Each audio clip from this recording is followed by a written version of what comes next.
Leviticus chapter 20.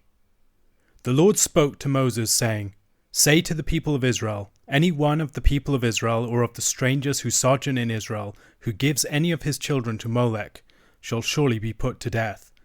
The people of the land shall stone him with stones. I myself will set my face against that man, and will cut him off from among his people, because he has given one of his children to Molech, to make my sanctuary unclean, and to profane my holy name. And if the people of the land do at all close their eyes to that man, when he gives one of his children to Molech, and do not put him to death, then I will set my face against that man and against his clan, and will cut them off from among their people, him and all who follow him in whoring after Molech. If a person turns to mediums and necromancers, whoring after them, I will set my face against that person, and will cut him off from among his people. Consecrate yourselves, therefore, and be holy, for I am the Lord your God. Keep my statutes and do them. I am the Lord who sanctifies you. For anyone who curses his father or his mother shall surely be put to death. He has cursed his father or his mother. His blood is upon him. If a man commits adultery with the wife of his neighbour, both the adulterer and the adulteress shall surely be put to death. If a man lies with his father's wife, he has uncovered his father's nakedness. Both of them shall surely be put to death. Their blood is upon them. If a man lies with his daughter-in-law, both of them shall surely be put to death. They have committed perversion. Their blood is upon them. If a man lies with a male as with a woman, both of them have committed an abomination. They shall surely be put to death. Their blood is upon them. If a man takes a woman and her mother also, it is depravity. He and they shall be burned with fire, that there may be no depravity among you. If a man lies with an animal, he shall surely be put to death, and you shall kill the animal. If a woman approaches any animal and lies with it, you shall kill the woman and the animal. They shall surely be put to death. Their blood is upon them. If a man takes his sister, a daughter of his father, or a daughter of his mother, and sees her nakedness, and she sees his nakedness, it is a disgrace, and they shall be cut off in the sight of the children of their people. He has uncovered his sister's nakedness, and he shall bear his iniquity. If a man lies with a woman during her menstrual period, and uncovers her nakedness, he has made naked her fountain, and she has uncovered the fountain of her blood. Both of them shall be cut off from among their people. You shall not uncover the nakedness of your mother's sister, or of your father's sister, for that is to make naked one's relative. They shall bear their iniquity. If a man lies with his uncle's wife, he has uncovered his uncle's nakedness. They shall bear their sin. They shall die childless. If a man takes his brother's wife, it is impurity. He has uncovered his brother's nakedness. They shall be childless. You shall therefore keep all my statutes and all my rules and do them, that the land where I am bringing you to live may not vomit you out. And you shall not walk in the customs of the nation that I am driving out before you, for they did all these things, and therefore I detested them. But I have said to you, you shall inherit their land, and I will give it to you to possess, a land flowing with milk and honey. I am the Lord your God, who has separated you from the peoples. You shall therefore separate the clean beast from the unclean, and the unclean bird from the clean. You shall not make yourselves detestable by beast or by bird, or by anything with which the ground crawls, which I have set apart for you to hold unclean. You shall be holy to me, for I the Lord am holy, and have separated you from the peoples, that you should be mine. A man or a woman who is a medium or a necromancer shall surely be put to death. They shall be stoned with stones. Their blood shall be upon them. In Leviticus chapter 20, we largely retread the ground of Leviticus 18. In Leviticus 20, however, rather than presenting us with a list of do's and do-nots, as Leviticus 18 largely does, we are given penalties for the sins. Leviticus 18 tells us what not to do, but does not say what will happen to us if we do them, perhaps because it is speaking to the paterfamilias rather than to judicial figures who will actually impose sanctions. Leviticus 20 also places a great deal more of an emphasis upon resisting the idolatrous worship of the Canaanites and other surrounding nations. Verses 1 to 16 deal with capital offences, verses 17 to 21, deal with sins for which one would be cut off from the community. The opening of the chapter focuses upon sacrifice to Molech, necromancy, and mediums. All are idolatrous and adulterous violations of the bond between God and his people. The person who gives any of his children to Molech must be stoned by the people. Stoning was a communal form of judgment that expressed the community's collective rejection of such practice, taking weighty responsibility as a group and as individual members of it for dealing with such a wrongdoer. Such a matter cannot just be dealt with by the judges. The entire community, the entire congregation, must ensure that they keep the law of the Lord and stand with the law of the Lord against those who would seek to rebel against it. Deuteronomy chapter 17 verse 7 declares, "The hand of the witnesses shall be first against him to be put to death, and afterward the hands of all the people. So you shall purge the evil from your midst." As the whole community was included in enacting the sentence, it ensured that they were all on board with that judgment. They all committed themselves to upholding that truth. In Deuteronomy chapter 13 verses 10 to 11 we read, "You shall stone him to death with stones, because he sought to draw you away from the Lord your God, who brought you out of the land of Egypt, out of the house of slavery, and all Israel shall hear and fear, and never again do any such wickedness as this among you." Another important thing about the command to stone in certain cases. It's a matter of witness bearing. The whole community has to be part of this. It has to see what's being done, has to affirm what's being done by being involved in the action, and also witnesses, those who were responsible for the sentence being enacted, had to be the first to cast the stones, had to take specific responsibility for their part within the event.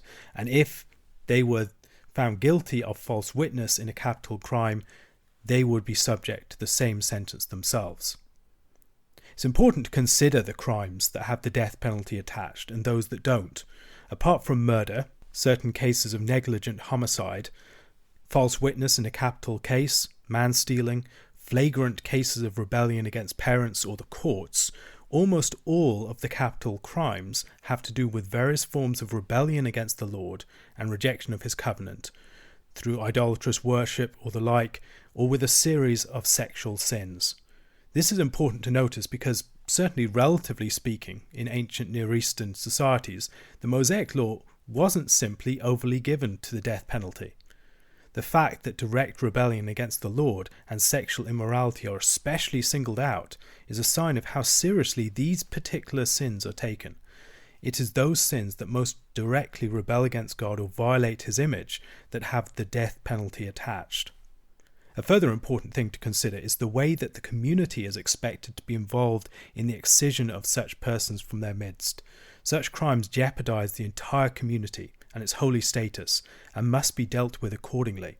Indeed, when someone was engaged in child sacrifice, if a community didn't root out the person immediately, they themselves would risk suffering the same removal from the people, and draw God's judgment upon them. We should recognize how these laws are connected with the logic of the sacrificial system. The person who engages in child sacrifice, according to Leviticus 20, makes God's sanctuary unclean and profanes his name. Israel bears God's name and has God's presence in their midst, in the tabernacle, which attracts the sins of Israel into it. The legal system is responsible to protect the holiness of the people.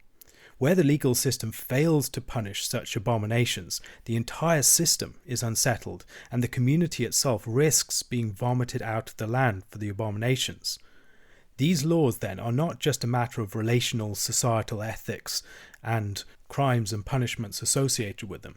No, they have a far more cultic and religious character, being connected more immediately with the holiness of the people. Sexual sins are not merely sins committed in the privacy of a person's own home, with no harm being done if all parties are consenting. They violate the dignity of humanity. They pervert, debase, or parody the divine gift of procreative union. They offend God, they're abominations that threaten the holy status of the entire community, and they set patterns that others might follow if they are not dealt with swiftly and decisively. The Creator gave man and woman the capacity to become one flesh, and such a gift must be honoured and never profaned. Sexual sins like bestiality and homosexual relations are treated as perversions of this great gift, and sins of a more symbolic import, such as not lying with a woman during her menstrual period, are seen as profanations of such a union, treating it as some common thing that people can enjoy on their own preferred terms, without acknowledgement of the giver. Consequently, these sins must be opposed strongly, and those who perform them and give themselves to them must be rooted out of the community. Sanctions vary for different sins. Religious rebellion tends to involve stoning. A man taking a woman and her daughter must be burnt along with them, which is an unusual punishment. Some crimes, such as lying with a man as with a woman, involve being put to death in an unspecified manner. Verse 17 speaks of someone bearing his iniquity.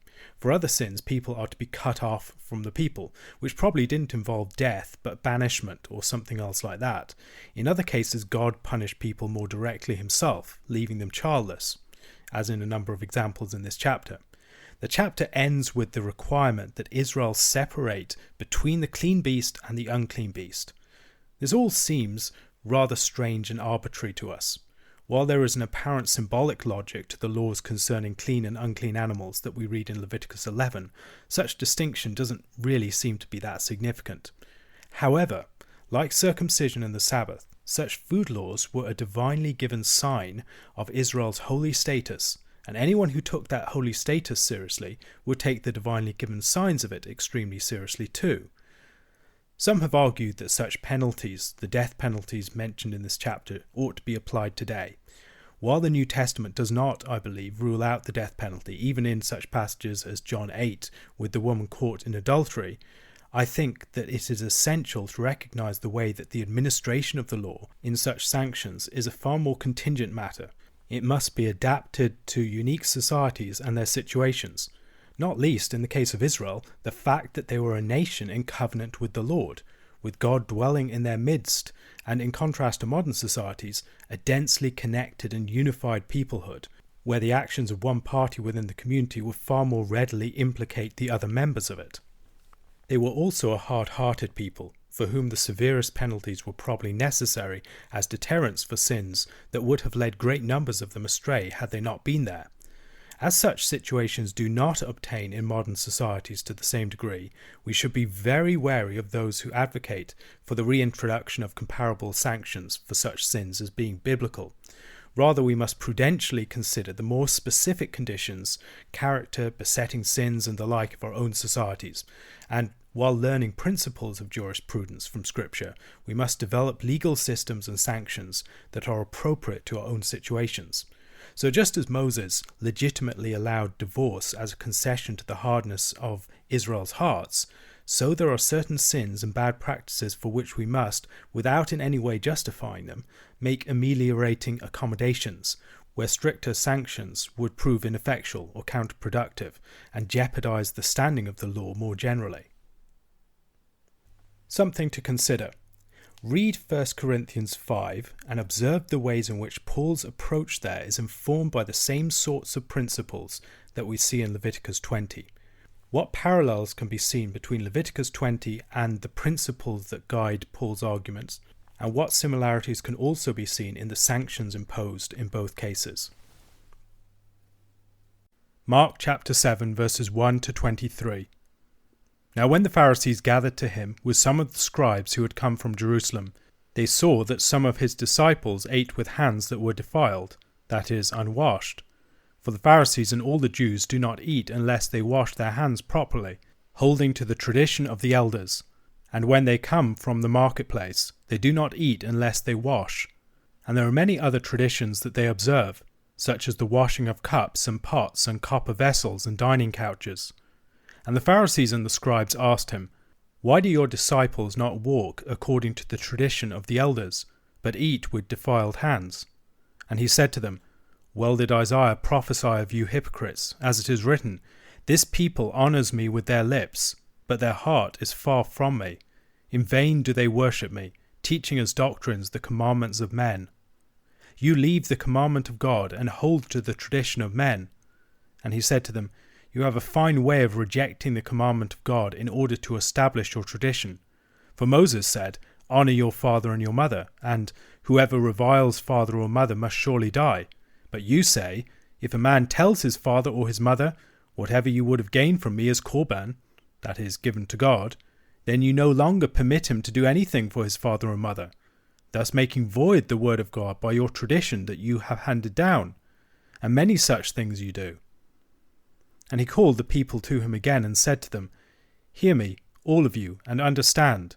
There is nothing outside a person that by going into him can defile him. But the things that come out of a person are what defile him." And when he had entered the house and left the people, his disciples asked him about the parable. And he said to them, "Then are you also without understanding? Do you not see that whatever goes into a person from outside cannot defile him, since it enters not his heart, but his stomach, and is expelled?" Thus he declared all foods clean. And he said, "What comes out of a person is what defiles him. For from within, out of the heart of man, come evil thoughts, sexual immorality, theft, murder, adultery, coveting, wickedness, deceit, sensuality, envy, slander, pride, foolishness. All these evil things come from within, and they defile a person." In Mark chapter 7, the Pharisees once again challenged Jesus on account of his disciples' behaviour. In chapter 2, it was on account of their supposed breaking of the Sabbath as they walked through the grain fields. Here it is due to their failure to ritually cleanse before eating. It's an objection story. It begins with the objections of the Pharisees and some of the scribes from Jerusalem. It's followed by an address to the people, and then it's concluded with a private discussion with the disciples. When the Pharisees and the scribes challenge Jesus concerning his disciples' failure to ritually wash their hands, Jesus responds by referencing Isaiah chapter 29 verse 13. He argues that they undermine the commandment of God through their tradition. They seek to reject the commandment in order to establish their tradition. The two are presented as antithetically related. Jesus underlines the importance of the commandment to honor parents by adding to his reference of the fifth commandment the citation of Exodus chapter 21 verse 17. The use of the korban vow to defraud one's neighbour, in this case parents, from what is due to them, is putting the love of God at odds with love to neighbour, which should be its necessary corollary. They're engaging in a sort of casuistry designed to circumvent the intent of the law, rather than to establish it. We've already seen this with the Sabbath. Their very particular observance, in all these little details, actually offers them means to avoid obedience, to avoid what the Lord wants from them. The verse that Jesus quotes in Isaiah chapter 29 verse 13 is important because of its context also. In verses 9 to 14 of that chapter we read, "Astonish yourselves and be astonished, blind yourselves and be blind, be drunk but not with wine, stagger but not with strong drink, for the Lord has poured out upon you a spirit of deep sleep, and has closed your eyes, the prophets, and covered your heads, the seers. And the vision of all this has become to you like the words of a book that is sealed. When men give it to one who can read, saying, 'Read this,' he says, 'I cannot, for it is sealed.' And when they give the book to one who cannot read, saying, 'Read this,' he says, 'I cannot read.' And the Lord said, 'Because this people draw near with their mouth and honor me with their lips, while their hearts are far from me, and their fear of me is a commandment taught by men, therefore, behold, I will again do wonderful things with this people, with wonder upon wonder, and the wisdom of their wise men shall perish, and the discernment of their discerning men shall be hidden." The applicability of the judgment here to Jesus' ministry and the responses to it should be immediately apparent. Jesus doesn't directly answer the Pharisees' question. Rather, he levels a counter-accusation. He fundamentally challenges the grounds on which they are making the accusation. They are falsely claiming authority as arbiters of proper adherence to God's law, while violating it themselves.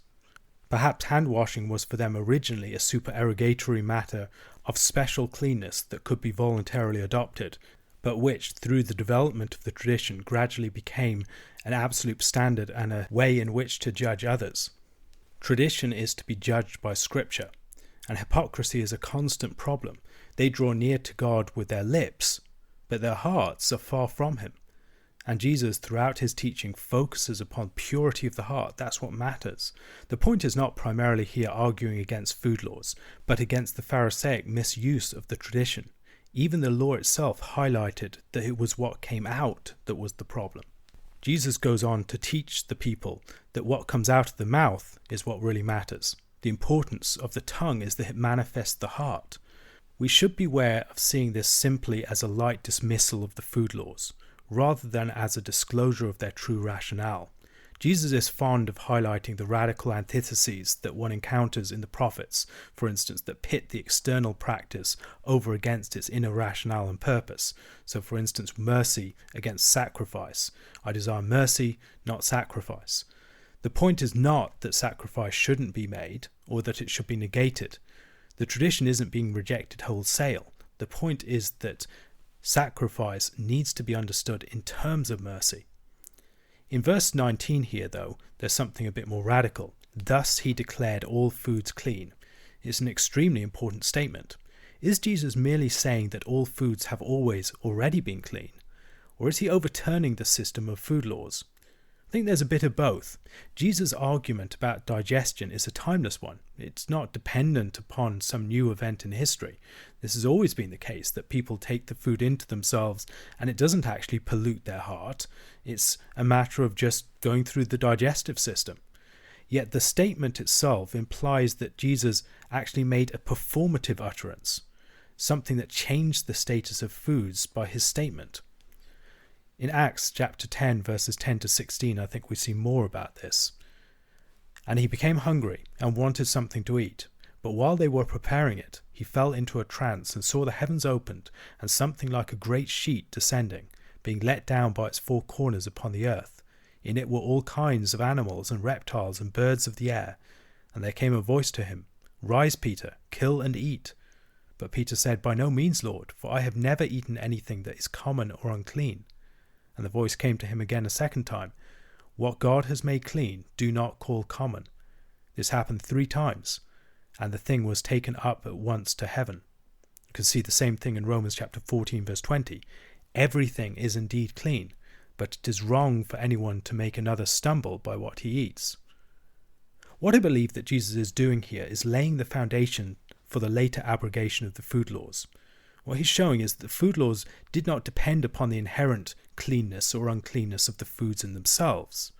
Rather, clean and unclean foods were to be observed as signs of the separateness of Israel from the nations and of their special relationship with God. They were symbols. They weren't the reality of cleanness or uncleanness. That lay in the heart. Once the Gentiles were included, the food laws could be left behind because their rationale was never the defiling power of foods in themselves, but rather their symbolic import. A question to consider. Jesus emphasizes the absolute importance of the handed-down tradition to the Pharisees and the way that they are attached to it over God's commandment. As tradition ostensibly functions to guard the authority of the commandment, what are some of the ways that we can guard against our traditions being valued in themselves, merely for their own sakes, in ways that set them at odds with the commandment and the word of God?